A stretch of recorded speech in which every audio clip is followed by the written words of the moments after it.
Welcome to the Penny Bloom Podcast. Ain't another place that has got more bombast. Romp past your mom, dad's listening to Tomcats. Talking everything that make you sad. We don't want that. We're here to make you smile. Put your mind at ease. Peace, love, and bloom, and always praise Keanu Reeves. This what we about. This some weeding now. We'll talk until we can't no more, and then we peacing out. Alright, let's go. Penny Bloom Podcast. It's the Penny Bloom Podcast. Penny Bloom Podcast. It's the Penny Bloom Podcast. Penny Bloom Podcast. Penny Bloom Podcast.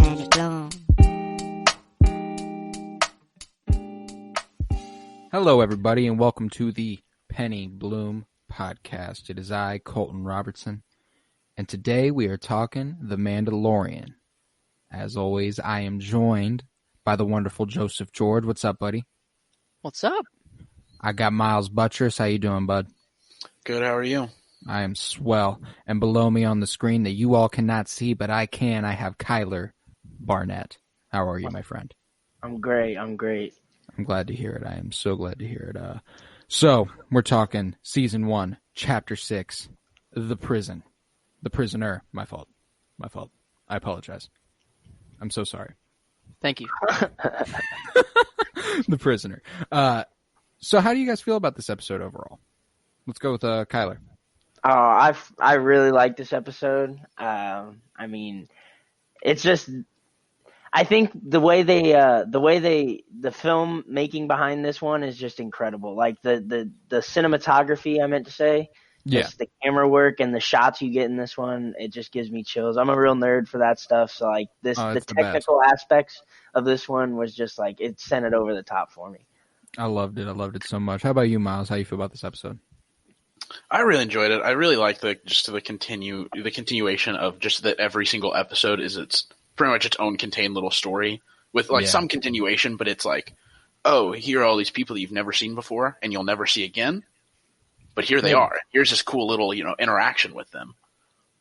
Yeah, I love that about this show, the way these characters come in and they exit, and you never know when we might see them again in other properties or other things Star Wars has going on. I think that's a very exciting aspect of the show, and there are several characters in this, or a couple characters in this one that I really, really enjoy and want to see more of for sure. Joe, how about you? How do you feel about this episode overall, The Prisoner? So there's this one scene that locked it in for me, and it's kind of whenever Mando switches the tide on him, and kind of fights back. The horror it's kind of horror. The horror vibe. That's exactly what's in my notes. That's exactly mine too. I love horror, and I can't get enough. And that was I never expected that to be in The Mandalorian, but then I was exquisite. Exquisite, I tell you. Divine, some would say. Divine, some would say. This is the way.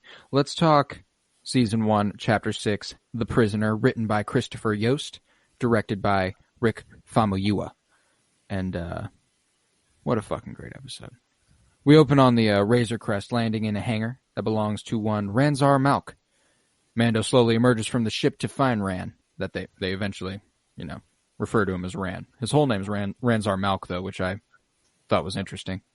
That's such a Star Wars-ass name. We learn he reached out to Ran, and Ran alludes to the fact that he knows things with the guild aren't going well with Mando, He's like, I know I have all the power in this situation. I know you reached out to me, and I'm going to lure that over your head as much as I possibly can throughout this entire episode. Okay? Deal. And it comes back. It really does in so many different scenes, just how much he's like, you really need this, and we're gonna milk that as much as we possibly can.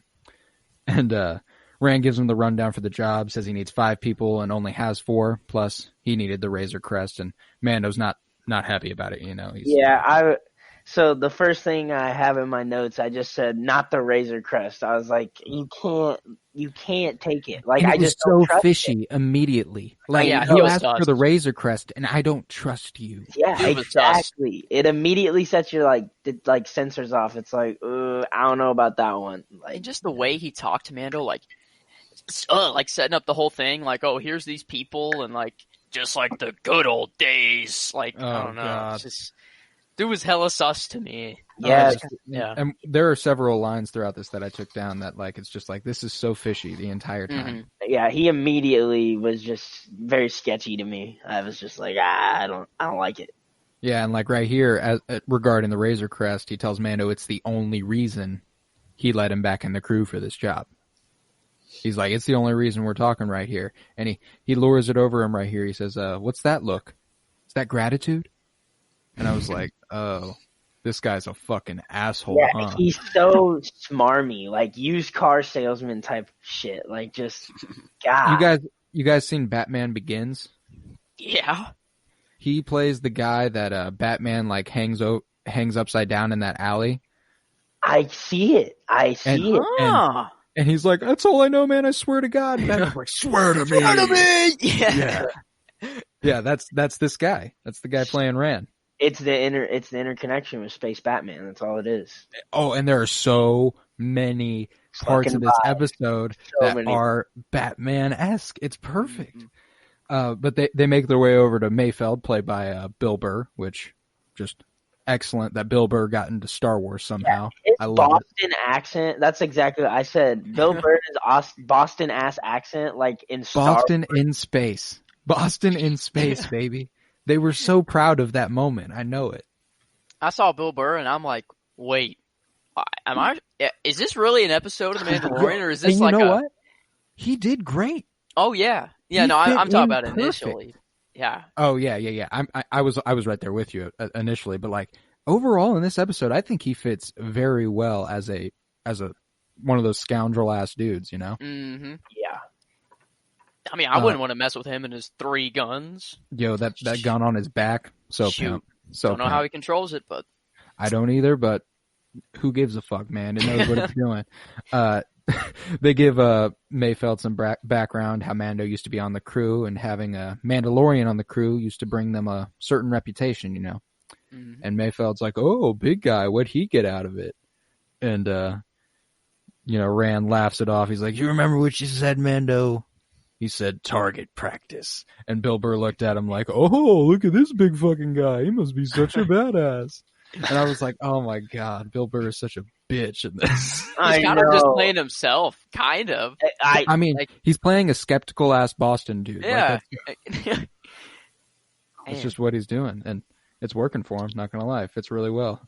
And Rand tells Mando that Mayfeld is going to be in charge on this mission, and you can tell there's some sort of animosity here between Mando and Mayfeld. But it's like Mayfeld sent that animosity Mando's way, so Mando felt like he had to push it back at him, like, "Yo, don't fuck with me, bro. Like, who do you think you are? I'm the Mandalorian, bro. I will fuck you up." Bottom line. And Mayfeld tells Mando that he was a former Imperial sharpshooter. Yeah. Oh, keep going. And Mando goes, "Doesn't say much." And he goes, "I wasn't a stormtrooper, wise ass." Yeah, I love how aware the galaxy is of just the complete ineptitude of stormtroopers to like even hit a target. Like I just love how multiple references to how bad stormtroopers are throughout this series. It's so funny. It's so fucking funny. Like that episode, I think it's the finale when the 2 stormtroopers are sitting outside with Baby Yoda and they're trying to shoot at that thing on the ground and neither of them can hit it. Like, God, it's just perfect. I love it. And as they make their way past the Razor Crest, Mayfeld comments on it. He says, "Looks like a Canto Bight slot machine." And I liked this because we get a sequel trilogy reference, which you will probably never see in Disney Star Wars again. Yeah, agreed. Because they want to leave that behind immediately. That is an interesting reference. Yeah. Yeah, and I like stuff like this because it does give the story a continuity, and like them saying something like that automatically improves The Last Jedi for me just a little bit, and I don't know why. I mean, like not in like a huge way or anything. It's just like that makes me appreciate the galaxy they've built a little more there, you know? Yeah. I think it's something that I think it's really refreshing and nice to see in Star Wars, in the Star Wars universe, given that, us as Marvel fans, or at least, I know I am, or whatever. Oh, yeah, we all are. Yeah, as Marvel fans, it's kind of those early references you would get early on in the in all the movies. Yeah, sorry, I was just blanking for a second there. But it's really refreshing to see in Star Wars because that's something the MCU did so good. Like in the beginning with Iron Man showing up at the end of Incredible Hulk, and then like when the Thor hammer in New Mexico at the end of Iron Man 2, like all of these things that like kept it kept us coming back. That like that idea. There's more out there. Yeah, it's just, but it even then, just the connectedness of the feeling of it is nice to have in Star Wars. Absolutely. We then meet the crew. We got Berg, big guy, horns, red. Devil. Devil looking ass. We got very Hellboy-esque. Oh, and he's played by Clancy Brown, who is the voice of Savage Opress in the Clone Wars. Okay, tell me that he does not sound like Surtur from Thor Ragnarok. He is Surtur from Thor Ragnarok. Are you kidding me? No, that's him. He plays that guy. That was the first thing I thought when I'm watching the episode. I'm like, that is so Surtur. Yeah, that is him. That's the guy who played him. Clancy Brown has done a lot of voice work, and like, if you think you've heard that voice, you did hear that voice. Okay, that's good to know. That makes me feel better. That would have been maddening if I had never figured that out. Like, I'm just sitting here thinking, like, man, that guy really sounds like Surtur. Yeah, it's him. Perfect. We got Zero the droid, and he's real suspect right from the get go. Don't like it. He's played by Richard Ayoade, who is a British actor who's absolutely fucking hilarious. If any of you have ever seen The Watch, have not. Nope. Oh, he's hilarious in that. Just super funny fucking guy. So him as a droid was funny to hear. And then we also got Xi'an, the Twi'lek, which I like anytime we get a Twi'lek involved because I like that species. I don't know. It's one of my favorite random Star Wars things. Like her and Hera Syndulla. I like her a lot too. And I love Xi'an. One of my favorite side characters to pop up. I absolutely love this chick. And she's played by Natalia Tena, who is in Harry Potter and also in Game of Thrones. Okay. No, I was gonna say, I just think it's so funny how common it is in like Star Wars to see like people run, like our heroes and stuff run into old love interests at like super inconvenient times. Like how many times do we see that shit happen? It's such a funny trope, like to see. I love it. And you know what vibe I got here? Another Batman thing. Batman Catwoman. Oh my god! Yes. Or like you got Spider-Man. this real the Spider-Man Black Cat. Another one in my notes. I took both those down. I felt the Batman fit better because we've been talking about how much he's Batman. Just the stand up, straight up, to the point guy who's about his business, but has a little bit of a soft spot for this crazy woman. Yeah. who's just a little too hot to let go of, I love it. It's just so funny. After this, we cut to the title screen, and it's got a nice hip-hop twist on the Mando theme, which I don't know why we got it in this episode, but I absolutely loved it. Ludwig Göransson, the artist who did all the music for the show, was absolutely phenomenal at his job. He's just amazing. He also did the music for Black Panther, and I believe he did the music for Tenet. The movie. I can totally see that. I have seen that movie, and I can see it like for sure. Yeah, he's a real talented dude. But after the title screen, we go to Zero on the Razor Crest. He's checking out all the systems when he stumbles upon a jumbled transmission from Grief Karga. He's like, interesting. And I'm just like, why is that interesting to you, dude? Leave it the fuck alone. That's not your business. Yeah, like that's not your business. Who are you? Who the fuck? What? You're a droid. Like, I don't know. Like, fuck off, guy. And I mean, like, here in a couple minutes, we get that explanation from Rand that he's wired a little different, and you're like, we'll get to it, but we get the breakdown of the plan from Mayfeld. They're breaking a buddy out of a New Republic prison ship, and Mando don't like. Yeah, I can't deal like seeing Bill Burr explaining and leading this mission plan. Like it just in the back of my head, I'm just waiting and like knowing that Bill Burr and like real life Bill Burr, it would be like 0.01 seconds away from just a major meltdown and just screaming fit. And like that's just what I'm anticipating it. Oh, he has a few moments like that. He definitely plays a guy who is basically himself, like a little bit, And again, knowing that Rand is in the position of power, he's just kind of like, "You're gonna have to fucking deal with it, Mando. Yeah, we're breaking a guy out of a New Republic prison ship. Do your fucking job. You're good at it. You'll be fine." Yeah. And I don't like it. I don't like it one bit. And then next, Zero hops off the Razor Crest, just talking about how much of a piece of shit it is. And he's like, why do we even need this fucking piece of shit? And it's off the New Republic grid, and it was off the Empire's grid. It was never impounded. Like, I don't know how, but that's dope. This man's slippery. This man's slippery. It's just another indication of how but like, for it to have like been off Empire, that means it's got to be like a Clone Wars era ship. And he was a kid. So like, whose ship was this before it was Mando's? That's what I want to know. That's a really interesting rabbit hole. Wow. Makes you think. I just want to know. It could be fucking anybody, Mando tells them that what they're doing, like what they plan to do, is fucking impossible with the Razor Crest. Like, it's definitely not capable. And they're like, well, not if the droid's driving, we'll be just fine. And Mando's like, well, I don't like droids, but don't let the droid come. And Rand explains that they need him on the trigger, not the pilot. And then the droid gets a little too cocky, gets up in his face. He's like, I am smarter. And he taps his head a couple times. Then the organics. And Rand pulls him up off of Mando. He's like, all right, that's enough, buddy. Okay, chill. I think Star Wars is the only universe where a robot can say, I'm smarter than organics. Like, the word organics, like, I don't know of another universe where that's even a thing. Like, that's just so Star Wars, because it's just so, like, it's like not pretty. Like, it's just fucking this is what we're gonna call it, and you're gonna fucking deal with it, okay? And I dig it.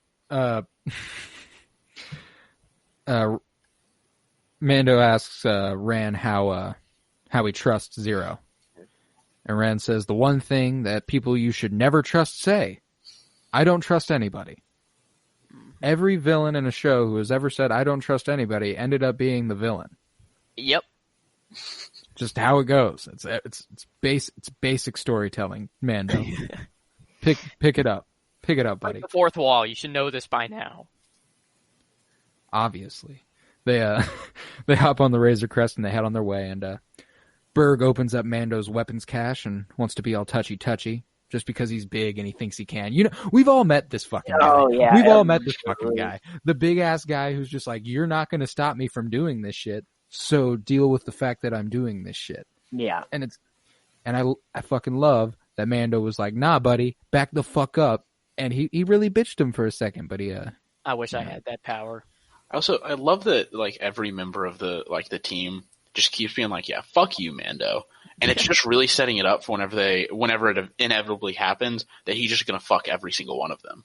Oh, dude. Yeah. Oh, and I love it. But Mando doesn't like, Berg being in his personal business, and he gets in his face, and Mayfeld is forced to cools down the situation. And this is when I was like, okay, I might like this guy. Maybe. Yeah, you definitely feel like there's a chance. Yeah, like he's got a rationality about him. He's one of the least sketch of the group at the beginning. I'd agree. He seems the most straightforward. But Berg asks why they even need a Mandalorian, and Mayfeld says that they're known as the greatest warriors in the galaxy. Yeah, how the fuck can you be skeptical of a Mandalorian's badassery? Like, how can you like? This is why Berg asks. Then why are they all dead? Damn.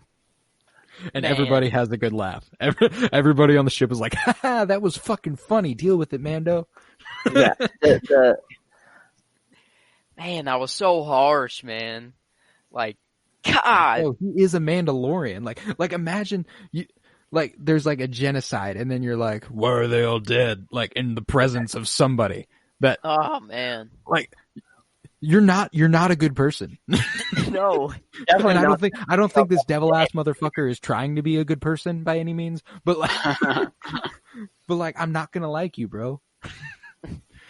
They ask Shion if Mando's really all that, you know, and she references a job they done together on a planet called Alzok 3, and Mando gets a little defensive. He says, "I did what I had to do," and Shion's like, "Oh, but you liked it. I know you, Mando. I know who you are," which is just another classic, the crazy girl who loves the straight up guy thing. You know, like Catwoman said that shit to Batman, no doubt. Yeah, no, I totally see it. Every time. But things get tense as a discussion about Mando taking his helmet off increases. You know, they're all, "Ooh, we got to see your face, Mando. Ooh, what do you think? We're never gonna trust you if we don't ever get to see your face." And this scene pissed me off bad. So bad. Like seeing in my notes I literally just have wrote down, I wish Bill Burr would try to rip off his fucking helmet. Like I wish he would. I wished he would. I hope the fuck you would. Mayfeld speculates that he's a Gungan, and maybe that's why you so don't want to show your face. Yeah, what the fuck? And then a prequel reference. That's a prequel reference. Like, you got Mayfeld connecting everything here in this episode. He's got a through line from the prequels to the sequels here. And Berg threatens to take his helmet off, and Mando bitches Berg right into that button for Baby Yoda's cupboard. And I was like, fuck, this is exactly what we needed. This is exactly what we fucking needed. He looks so cute, though. Like, I'll give him that. Like, he's just I mean, he's always fucking cute. Right now. Obviously, he's always fucking cute. Well. Fuck you. Mayfeld asks if it's a pet, which Mando just kind of like goes along with. He's like, yeah, something like that. And Mayfeld gets all douchey, like, and we've all met a guy like this too. That's like, you know, I've never had a pet before. It's never really worked out, but I think I'm going to try it with this little guy. And you're just like, dude, that's so clearly not yours. And you're, again, luring that position of power over his head. Like I feel like I can get away with this because you need this more than I do. Yeah, like, the irony of Bill Burr being the character that has the line of not having the temperament and the patience for a pet, just, it seems so like him. Like, I swear to God, this is just him. Like, his 100%. Name is not actually Mayfeld. Like, he is. I mean, maybe that was the pitch. Maybe they're just like, hey, if you can come on, just play yourself. You, Favreau pitched it just like that. He said, hey, Bill, like that. Want to be in no lines? Bill was like, fuck yeah, what I gotta do? And he's like, fuck yeah, what I gotta do? Just show up. Just respond. Yeah, just respond. We're going to give you no lines. Just say what you think is right. And I guarantee you at some point in Bill Burr's life, he's acted like he was going to drop a baby. What a thing to say. That's what he does right here. He acts like he's going to drop this baby. And I was fucking pissed at him. That's not something to fucking joke about, Bill. Man, almost anything that could go wrong in this episode went wrong. It did until the end. And like usually on, TV shows or anything that happens, like it's to, make it feel like the hero is, in a down place where he can never get out, and then he comes out and shows his true God mode. But but this one, I don't know, it just seemed like, well, damn, this might be the legit end. It just keeps getting fucking worse. Yeah, I was like, man. And then like at the we'll get to it, but then Zero drops out of hyperspace here, making their final approach, and everyone's like, "What the fucking fuck?" As they're all flying around. Dude, he was so fucking good as a pilot, though. And then Mayfeld does actually drop Baby, and Mando promptly drops to the ground to protect Baby, which I absolutely fucking loved. He just dropped right on top of that kid and was like, "You're here, and I'm here with you, and it'll be just fine, kid. Don't worry." Grenade or something, just man fell on him just quicker than he freaking could. Jesus. They get all situated after the chaos, and we get a quote from Zero saying, "It's amazing that the ship survived the Empire without being impounded," which is just another like this had to have been a Clone Wars era ship, otherwise like how the fuck would the Empire not have registered it in any given way? What if it was the Mandalorian that saved him? What if it was That'd be fascinating. Be pretty That'd be cool, really like a little cool. backstory of like Yeah, I'd like maybe that. he was the one who brought him into Mandalore and like to become a Mandalorian. That's also an interesting thing to think about. Like, are the Mandalorian children given like specific Mandalorian guides? Like, or they just get thrown or are in they it. just are they just like a covert where they all get raised by all the Mandalorians? Like we're all in this together. I feel like that's more them. I think this one might have been like a father figure to him because like his parents were gone. That'd be cool. No, I think they just give him a suit and then just tell him to just go off and just kill. Be Mandalorian. Yeah. Figure it out. Yeah. They hand him a suit and said, "This is the way." And he was like, "I believe it. I'm in." Mando opens up the hatch, and nearby you can see Shion and Mayfeld talking quietly, all suspicious. And right here, something's fishy. Like if you didn't know before, it was like official now. Like something is up. They're standing over there whispering to each other. They show us it, and they all laugh. Like okay. And Mando gets them onto the New Republic ship, and now it's time for a prison break. Which just another thing I didn't anticipate. I don't think. And in this show, we got a prison break from the New Republic, no less. So like this is a good example of how Mando doesn't play good guy, bad guy. Yeah, he's pretty neutral, and it's like he holds up a New Republic soldier later, and is present for the murder of that New Republic soldier. Mm-hmm. Yeah, I mean, granted, he does leave with one more prisoner and leave 3 more behind, like kind of a. Yeah. I mean, you can't get Davin back, but at least you got 3 new prisoners. I mean, he's just there for the job. Industrial complex. Like, he doesn't know things are going to go south. Like, he's just there, just gonna. Yeah, he's just doing him. Yeah. He's just doing him. They start moving through the prison all quiet, and we get views of some of the prisoners, and we got one with the same species as one of the characters from Solo. You remember Rio from Solo, voiced by Jon Favreau? We got a view of someone who looks a lot like him, and maybe it was him. I don't know. Seems like something Rio would do, get locked up in an Imperial prison or a New Republic prison. But I mean, it's probably an Easter egg that they just threw in there. Like, well, what can we do in this one frame, of the show? Might as well, go back to an Easter egg and just throw it in there. Can't just be a pointless prisoner. Did you guys see an Imperial soldier when they did that sequence of like showing the different prison cells? There were a lot of just normal looking people. Yeah. I saw one that I swear was in like an Imperial like. That wouldn't surprise me. Because like this is 5 years after the Empire is supposed to have collapsed. The New Republic is taking shape. Any Imperials that aren't forfeiting their post are probably subject to, imprisonment. Right. It's just my guess. But next, a little mouse droid pulls up on them, and Berg tries to draw it in so he can shoot at it, but then when it rolls away, he shoots it anyway. Dumbass that he is. Yeah, and, what the fuck, dog? Come on now. And Bill Burr's like, what the fucking fuck are you doing? I'm like, what's going on here? And park the car.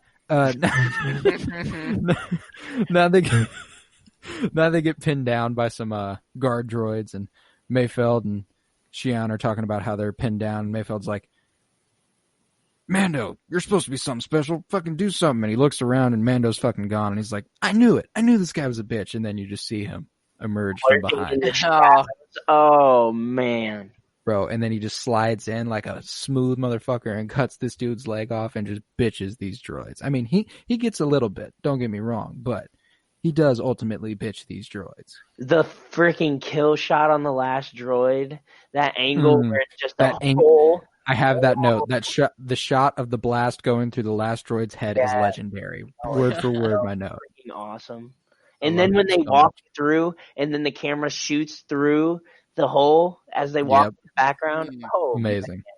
Man. That was one thing I loved about this episode too, is there were a lot of shots with like a close up, like kind of visual blockage. I don't know, that was kind of just blurred out and you could see the background throughout the whole time. Like, and it happened a lot throughout this episode. Like immediately when Mando got off the Razor Crest at the beginning, and then again here, and you just get multiple instances of it. They were for sure deep in their bag in the cinematography game in this episode. It was that's Rick Famuyiwa. There was a lot of similar shots like this, and I think episode 2 or 3, one of those Rick Famuyiwa directed, and you can get some pretty comparable shots in this one too, and I like that a lot because he's obviously got his own style, and I love when creators are willing to bring their own style to Star Wars and still remain true to it. You know, like he was doing his thing while also making it feel ultra Star Wars still, and I absolutely love that. And Mayfeld tells Mando to clean up his mess. Yeah. Which I just thought was funny. And they keep moving and they find a control room with an actual New Republic soldier inside. Even though Mando was told there were no actual people to worry about. And I think they were all under the impression there were actually no people to worry about. This wasn't a... I don't think they were trying to pull a fast one. Yeah. Yeah, they weren't. They just happened upon him. And this guy is played by Matt Lanter, who is the voice of Anakin Skywalker in the Clone Wars. What? Yep. That's crazy. No way, bro. Mm-hmm. A person in any episode, they have to be something. You know. Yep. Now I'm going to be sus about every person every time I see him. Well, and if you rewatch that scene, I'd never on all the rewatches I've done before, I didn't know that was Matt Lanter until this rewatch, and knowing it this time, you can absolutely hear it. It's just Anakin Skywalker telling them to put their guns down, and he sounds scared, and it's strange knowing it's Anakin Skywalker, you know, put your guns down. His voice is all shaky and stuff. You just don't get that a lot from Anakin. They all walk in surrounding him, and Mayfeld comments on his shoes. They match his belt. Look. I will say, this uniform is awfully interesting. Like, the New Republic couldn't have dug a little deeper into their bag for a uniform. Yeah, the helmet's just not it. Yeah, they gotta change that. It's just too... Like that dome-ass helmet? Like, have you ever seen anything good happen? Have you ever seen anything good happen to any person wearing one of those helmets in a movie? Never. In movies, be honest. Like, I don't think there is. I mean, maybe if you're a speed biker, maybe it's aerodynamic. I don't know. Maybe. Mayhaps. That might be the only thing I can think of. Maybe these helmets are just like the equivalent of the Star Trek red. Maybe they're just getting their hair blow dried at the salon. Maybe that. Constantly it's hair just a mobile blow dryer. It's just a mobile blow dry. Yeah. Man, I want to get to the future quick. There's a lot of static on spaceships. You got to keep your hair perfect at all times. Well, anyway, the soldier pulls out a tracking beacon, and they're all like, whoa, whoa, whoa, whoa, whoa, whoa, whoa, chill. And Mayfeld informs them what happens if he pushes the button. You know, New Republic X-Wings will bear down on the spot and we'll be dead within 15 minutes. And Shion's like, you think we didn't need to know this? And Mayfeld's like, I didn't think we'd get to this point. Are you questioning my managerial styles, Shion? And I absolutely loved that because he was so willing to break his focus just to be like, you got a problem? You got a problem with how the fuck I'm leading? Yeah, he literally looked away, dropped his weapon from it, pointed at this guy, and walked and got in Jian's face. Dude, you realize you got a whole ass thing to deal with right there? You really got time for this right now? Mando holsters his blaster and he's like, everybody, put your guns down, man. It's all about the peace. And he's like, what's your name, man? And he's like, Davin. And tells him that if he lets us go, he lets us find the prisoner, he'll get away with his life. And Mayfeld's like, no, he won't. And point his blaster back. What's that? What a douchebag. Yeah, he's just a douchebag. They made these characters as unlikable as fucking possible, I swear. Well, I think that was the point. Oh, it certainly was. You were supposed to be a little sketched out by them, I think. Oh, yeah. You weren't supposed to like them. And pointing his blaster back at Davin, Mando points his blaster at Mayfeld. Mayfeld points another blaster at Mando, and now it's the scene from The Office where Andy, Dwight, and Michael are all facing off. Bill Burr, force sensitive? Is that how he controls that third gun? I don't know. If I ever get to meet Bill Burr, I'm going to ask him that one question. Maybe care. that's why he was maybe that's why he was a sharpshooter, not a stormtrooper. Force sensitive. Calling it now. Bill Burr, force sensitive. In real life, not even in the show. After a really intense standoff, Shion nonchalantly kills the dude to ease the tension. And yeah, my notes, I just say I hate this group. Like, bro, but like this is one of the scenes that made me like Shion. Yeah, because she was just she's so unapologetically this character. You know, she's. Yeah. And I think she also just does everything to spite Mando. Like, there's such an edge to her actions. She's just. I love it though. I just love this character. I love the dynamic between these two. I think it's funny. And but on his way out, he did manage to push this button, and now they only have 15 minutes until the New Republic forces get there, which is just interesting that the rest of the episode takes over the time of 15 minutes. Yeah. But, plots. I mean, hyperspace, you move pretty fucking quick, so I believe it. Time slows down technically, if you want to get technical about it. Technical. I mean, but Berg goes full Berg on a droid that was floating by when they start making their way to the cell, and I thought this was a great scene. Yeah, he should be a freaking defensive lineman. That dude could get 30 sacks a year, no doubt. Bro, the way he bitched this droid. Yeah. Damn. And like later when he's fighting Mando, just an absolute beast. Dude, I thought he was going to die. Legit. I really did too. We'll get to that. Okay. They reach the cell they need, and they open it to reveal another Twi'lek, and it's Shion's brother Quinn, and Mando recognizes him. He goes, Quinn. And he's like, yeah, Mando. Funny. The guy who left me behind is the one to save me. And then Berg pushes him right in that cell, and Mando lets a shot off, but it bounces all around this little cell he's in. Dink. Dink. I think it's interesting. It's like I know when I hit a body. So I'm going to stop here. Do you think that bullet would have flown around the room endlessly until it hit Mando, or do you think that this thing would have eventually died out? Like what happened? It had to have eventually died out, right? No. No, it definitely does. Or gone through one of the little windows.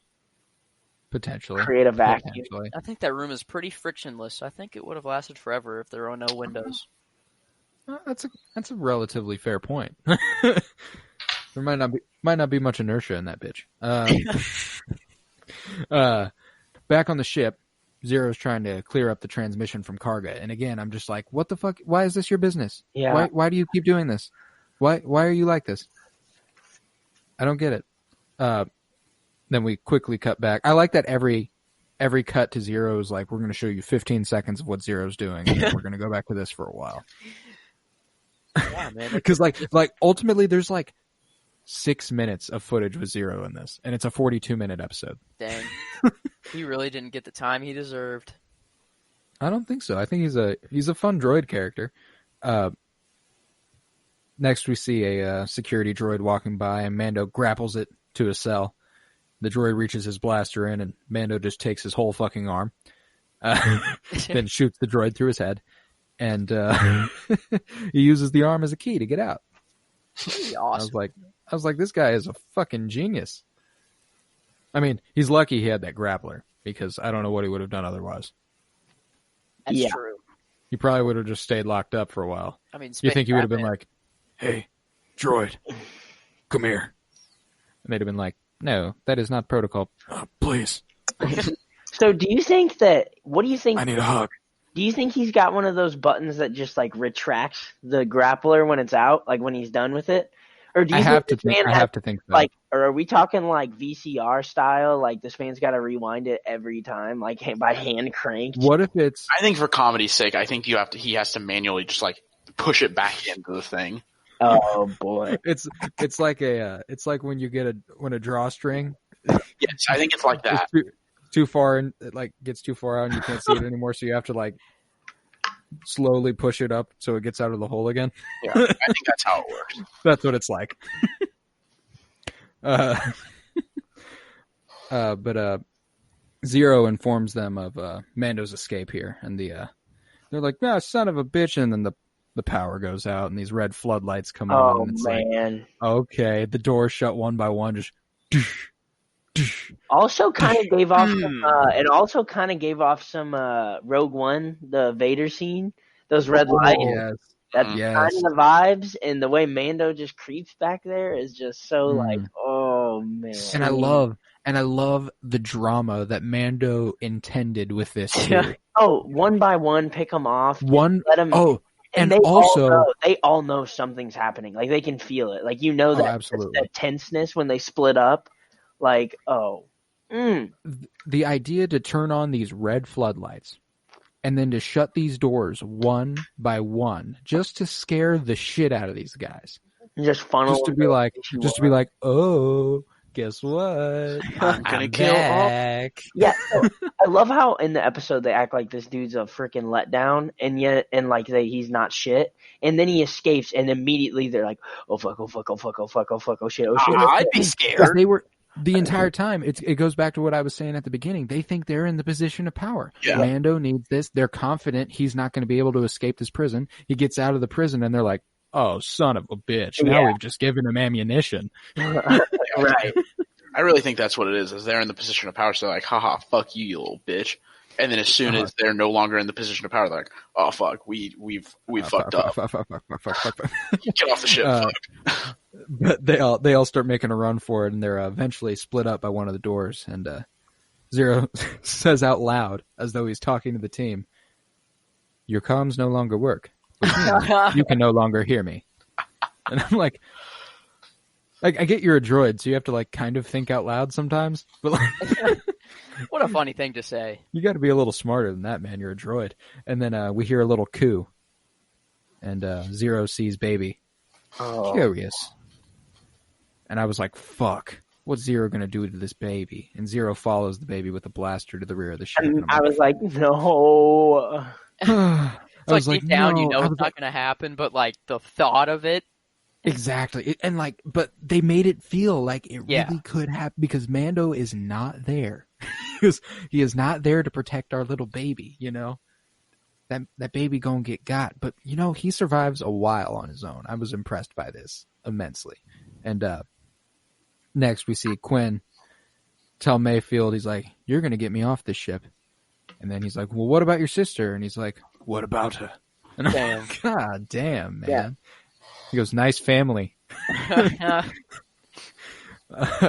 Mando watches on the security footage to find out where they are, and he turns back to Davin's body, and he picks up the tracking beacon from earlier. Goated. Which I hadn't freaking noticed. Awesome idea.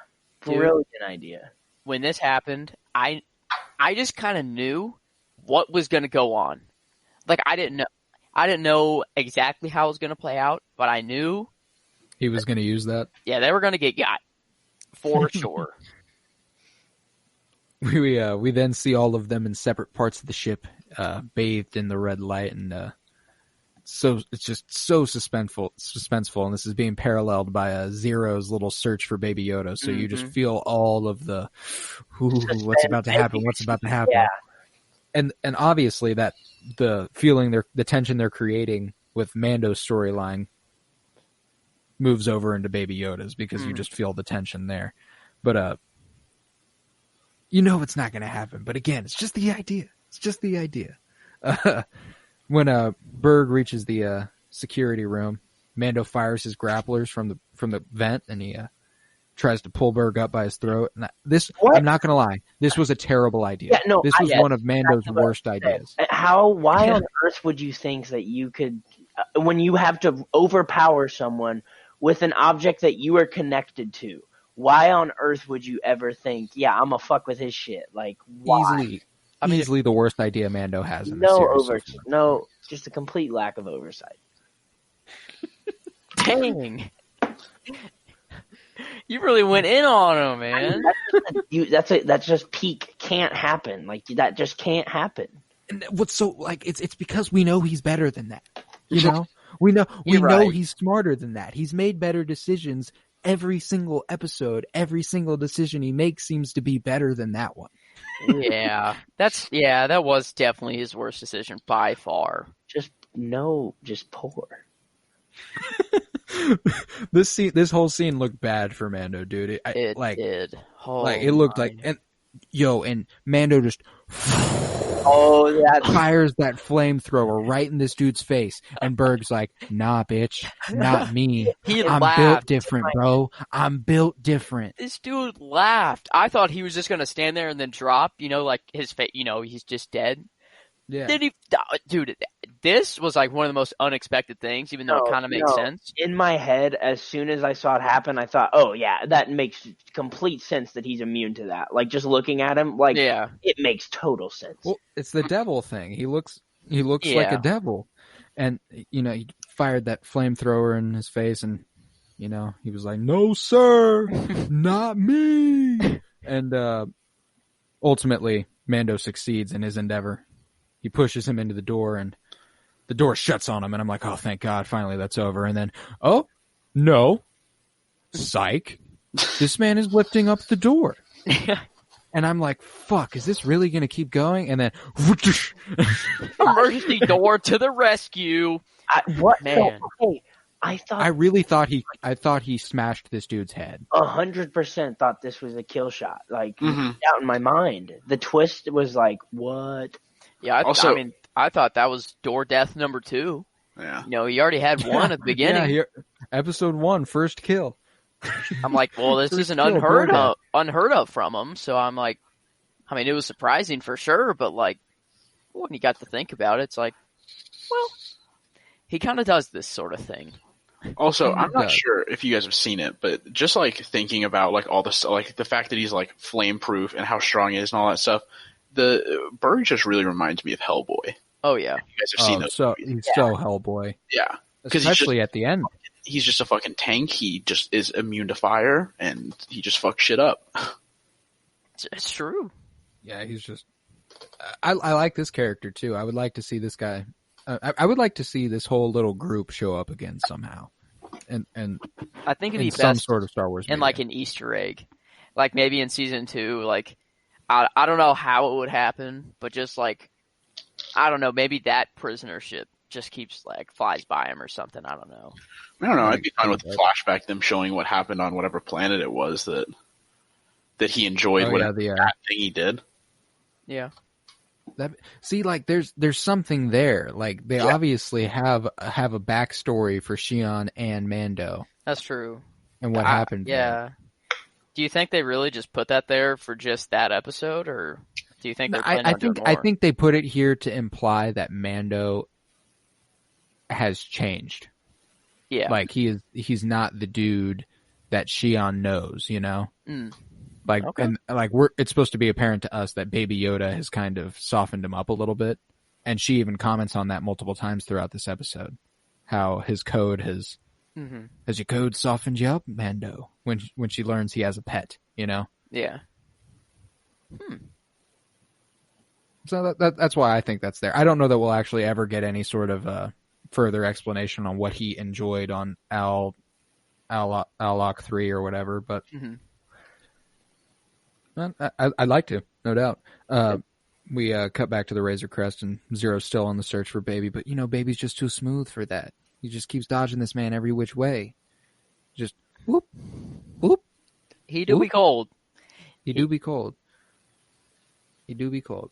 Some New Republic droids are shot down by Mayfeld, and then we cut to Shion coming face to face with Mando, and she throws all these kick-ass knives, and I was like, this is a fucking fight, bro. Like, this was one of the cooler fights and more underrated fights I think we've seen in Star Wars. Like, period.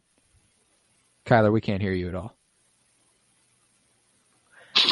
Okay. There you are. Okay, my bad. I love the dynamic of those two, like the what's deeper than them just fighting right now. Like there's a little bit of a sting. Yeah, there's a personal thing behind this. Definitely there's some emotion in there, and I think that makes the fight that much more interesting. Mm-hmm. And ultimately Mando disarms her here. Not too difficult for him once he got to her. But those knives, they're just not going to penetrate Beskar, man. That's just not how this works. Then we see the flashing floodlights around Mayfeld. And in this Batman-ass scene, We see Mando and every other light flash So getting closer good. and closer to Mayfeld until he is right behind him, and then just this no, like I love it. That's like one of my favorite parts in any, like probably my favorite part in this series so far. It's probably my favorite part in anything ever.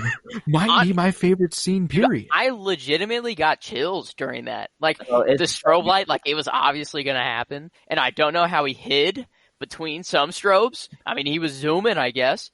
But, like, fuck it, man. Oh, Fuck man, it man. was so good. We can't physically explain it, but he did it, okay? I need and it was badass. more of that for a whole episode. Just a whole horror Mandalorian episode. Oh, God, that'd be so cool. But back on the ship, Zero hears a hatch open, and it draws his attention. And you know what's awesome? And also kind of sad, once I really thought about this? I think Baby Yoda really thought that because Mandalorian puts him in this hatch, that he was going to be safe here. Oh. That, like, he went there because, like, he didn't think Zero would be able to open it.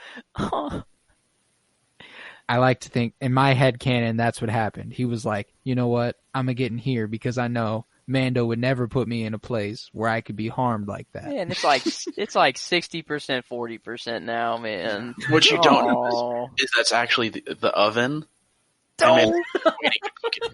It's 80-20. It's back to a hundo. But then we cut back to the prison and we see Mando find Quinn as he's about to get back on the Razor Crest, and Quinn says, "You killed the others," and Mando says, "They got what they deserved." Oh, when he said that and the music kicked on, that shit was so cold. And like in that, the first time I watched this, I was like, "Oh, he definitely killed all of them." That's exactly what I thought. It's kind of like the line where... Go ahead. Oh, go ahead. No, you go ahead. It's like whenever he was like, "That's my line." That's my line. Oh, it was just like that, and I'm like, ooh. He has those one-liners where it's just like, damn, this dude, and he comes up with them. Like, he has them written down probably beforehand. He practices them in the Razor Crest for Baby Yoda. He's like, okay, baby, what do you think of this one? They got what they deserved. That's a good one. I like to imagine that's the voice of Baby Yoda when he grows up. Jesus, dude. I had no idea that was you. That was me. Scared the shit out of me. Sorry. Oh my goodness. I didn't mean to bring that up, all random like, but I can kind of do that on command. I thought someone barged into our chat and just randomly dropped something in, and I was like, how the fuck is this happening? Oh my god. Oh. Sorry. It's my bad. Oh my god. That's so funny. Oh my god. Oh. But ultimately gets him on the ship, and he's like, you kill me, you don't get your money. But if you get me back safely, I'll make sure you get your shit, all right? Mm-hmm. Just leave me alone. We'll be fine. And back on the crest, Zero opens Baby's cupboard to find him sitting there. Baby reaches out through the Force as Zero points the gun at him. And I was like, fuck yeah, baby, work your magic. And then Zero fucking explodes. Yeah. And the first time I watched this, I was like, what the fuck did he just do? And Baby looks at his hand like Steve Urkel with that, did I do that, ass motherfucker? But Zero falls and we see Mando standing there with a blaster. And I'm like, oh, man, I thought Baby was about to really be on some crazy shit, man. I thought he did the Kylo Ren stop a laser bullet blaster in air. I thought he was going to be that. But thought it was going to be like Dumb and Dumber, where that guy reaches into Jim Carrey's chest and just rips his heart out. I thought that's what Baby Yoda did through the Force to destroy it. I wonder if anyone's ever done that with the Force, just reached in and just rip someone's heart out. That'd be pretty cool. If we got a Star Wars horror film, that would almost have to be in it, right? Yeah, we need Jordan Peele to link up with Star Wars. It'd be awesome. I want to see. Honestly, I feel like a Star Wars like horror film just has to be about Darth Vader. It has to. And him just going around and just ripping people to shreds. Being a fucking horror. Yeah. Like he is the monster. He is the horror. I want to see Darth Vader rip someone's heart out, literally. Just without even touching him. Yeah. Ooh. Then he force feeds the heart to that person. Wow. Wow. Whenever I said force feed, there's a little play on words there. Because does he actually physically shove it down his throat, or does he force it down his throat? I mean, that sounds like you never know. But you know what I mean. You never know. Eat your heart, young one. They fly back to Rand's outpost, and Mando gets his payment, and he's like, just like the good old days. They say that to each other, and I was like, oh, yeah. Then as he's pulling off, Rand goes, kill him. Yeah, of course. Of fucking course. And then this bitch ass. Okay, go ahead. Sorry, I wanted to go back for a second. When Mando used the no questions asked policy, like that line, when he used that, I was like, oh, he definitely killed him. I was like doing something. In my notes, I even put seeing him do something a little crooked for the greater good, like was just really like, it's just kind of nice to see he's still that. Like he's the anti-hero. Yeah, he's not like totally clean, you know. And I'm sitting there thinking he's murdered him, and then like the no questions asked, like for sure. Like I liked it, and then freaking wow, spoiler, what a twist. Yeah, and I mean like I like the preservation of the characters, but like how did Berg not die? Can we talk about that? We will in a second when I get to that scene, but it's just here in a couple seconds.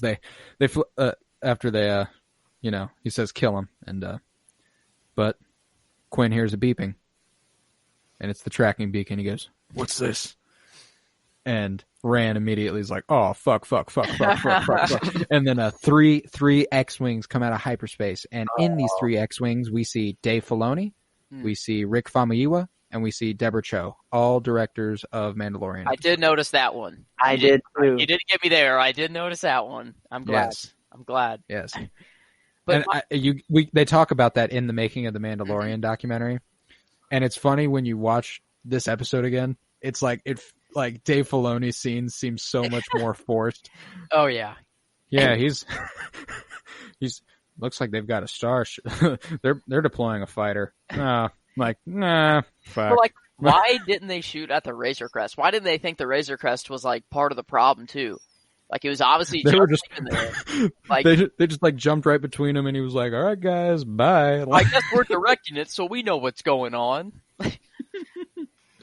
That's so fucking funny. But Mando gets to hyperspace after they've blown this little outpost out of the sky, and he looks to Baby and he says, "I told you that was a bad idea."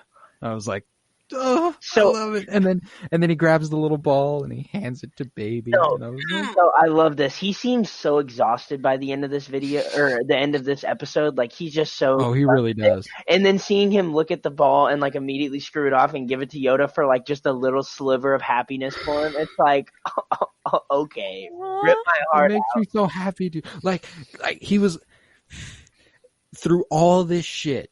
He just had this no good, very bad day that ended kind of good for him. And even though his mind could be anywhere else, he looked at that ball and goes, I need to give that to this kid. Thank you for the ball, Dad. Thanks. And I just love it. And but then we cut back to the New Republic prison to see it has 3 new inmates, Mayfeld, Berg, and Xi'an. And Berg is missing the top half of his horns. I don't know if you caught that, but that's what it got. It didn't get his whole head, but it got his horns. And I was like, okay, maybe, but like, aren't those doors really close? Yeah, really fast. Like there's no way he could have got out of the way. Like those doors go so fast.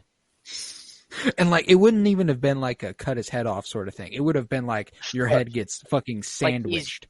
Like he's gone. He's Like gone. it's ugly. It is ugly. But yeah, he's just missing the top half of his horns now, and they're all locked up in a New Republic prison. And What do you guys think of a potential, like, I don't know, prison break on a widespread scale coming like into a like sort of like in Batman, the way inmates at Arkham Asylum escape every once in a while, like all of them. Yeah, that would be. I don't know. I think that would be super interesting to see. Just like, Well, because there'd be bounties on all of them, right? probably.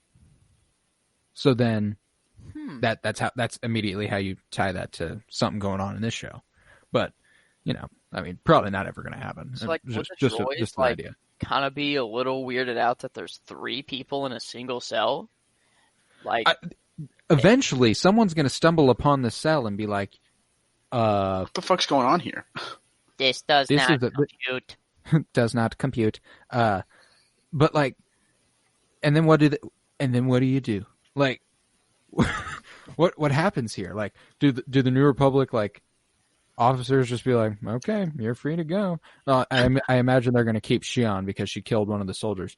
But Well, I feel like they have to have like some type of like video camera or something like that where they see like, oh, these guys clearly what they've been broke off doing, this fucking ship and we're trying to free someone. they probably stay locked up. Yeah, you're they probably probably right. aren't freed. They just get moved to new cells. Yeah. Well, overall, guys, I absolutely love this episode. You guys got any other thoughts on this episode overall? I think we touched them all. Yeah. I think we did as well. I am so excited for the second season. Just a couple weeks away. Oh, so We've only got 2 more episodes to rewatch before we are into season 2. And these episodes get good. yeah. Get They're good. fucking good. I'm very excited. Would you guys be a fan of trying Disney Plus's Share Play feature and live Yep. commentarying Yep. the finale? You can Yep. do that? Yeah. Yes, you can. Well, yeah. Without question, I'm yes. sure about it. All right, we'll do that for the finale, and maybe episode 7 if you guys are down. We'll figure it out. But this has been the Penny Bloom podcast. I am Colton Robertson. I was joined by Joseph George. What's up, buddy? What's up? Oh God, I was so happy to have you here, man. We were so worried about you when you didn't join for 30 minutes at the beginning. I know, and I'm sorry for not bringing you guys the Baby Yoda products. Just had a lot of you school are biz forgiven. going on, and You are forgiven. yeah, it's getting hard, guys. It's getting hard to come up. It's hard to have Baby Yoda occupying so much of your time. It really it can did only for be a long so time, much. though. Man, I was. I in a rabbit mean, hole. 4 weeks. Yeah, That's like a month that you thought about Baby Yoda a whole fucking lot. yeah. I should really put that much effort into school. Maybe Why would you do that? Yeah, you're right. You should. You really should. You're doing fine. I was with Miles Buttress. Thank you for joining me, buddy. Thanks for having us. Oh, of course. And Kyler Barnett, as always, thank you, my friend. Yeah, thanks for having me. Of course, buddy. And I will see you all next week. Peace, love, and bloom. And always praise Keanu Reeves.